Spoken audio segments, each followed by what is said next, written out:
Samantala, nanawagan naman si Pangulong Aquino sa publiko na iwasang magpanik kaugnay ng lindol sa Central Visayas. Kaugnay po nito, tiniyak ng Pangulo ang tulong ng pamahalaan sa mga apektado.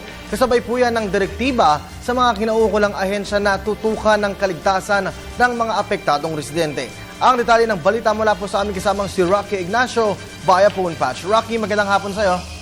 Yes, maraming salamat, Kirby. Mahigpit na pinatututukan ni Pangulo Aquino sa lahat ng kinaukulang ahensya ng pamahalaan kasama ng local government units na tiyakin ang kapakanan at kaligtasan ng mga residente na naapektuhan ng malakas na pagyanig na lindol.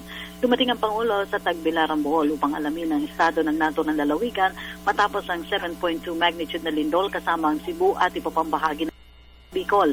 Kabilang sa binisita ng Pangulo ang Carlos P. Garcia Gym na pansamantalang tinitirahan ng mga nagsilikas na residente. Sa isinagawang briefing, pinatutukan rin ng Pangulo ang isinasagawang search and rescue operation sa lugar, kasabay ng pagtiyak na may sapat na pondo ang pamahalaan para sa rehabilitasyon ng lalawigan. Pinaalalahan na rin ng Pangulo ang mga kinaukulan na tiyakin ng kaligtasan ng mga residente sa landslide-prone areas dahil sa inaasahang pagbuhos ng ulan sa lugar.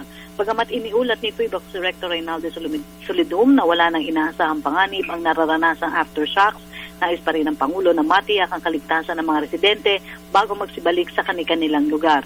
Nagsimula na rin ang rehabilitasyon ng mga infrastruktura sa lugar. Sa tala ng DOTC, kailangan ng 500 milyong piso para ayusin ang pinsala sa Tagbilaran Port. Isinasayos na rin ang pinsalang Kalet Tulay kung saan 11 dito ay passable na.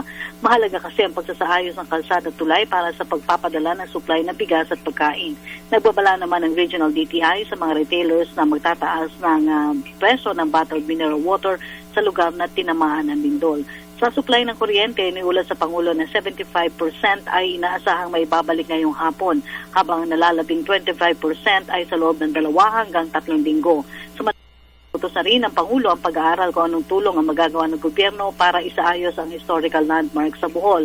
Personal naman pinasalamatan ng Pangulo ng mga local leaders dahil sa agarang assistance na ipinabot sa kanila sa panahon ng pangangailangan. Samantala, pinayuhan naman ng Pangulo mga ito na i-formalize sa pamagitan ng isang resolusyon ang kahilingan na ipagpaliban muna ang barangay election sa lalawigan dahil sa insidente. Kasunod nito, umipala na rin ang Pangulo sa lahat na iwasan na anumang pagpapakalat ng mali impormasyon para maiwasan ang panik sa mga biktima ng lindol. Para sa Telebisyon ng Bayan, Rocky Ignacio. Maraming salamat sa iyo, Rocky.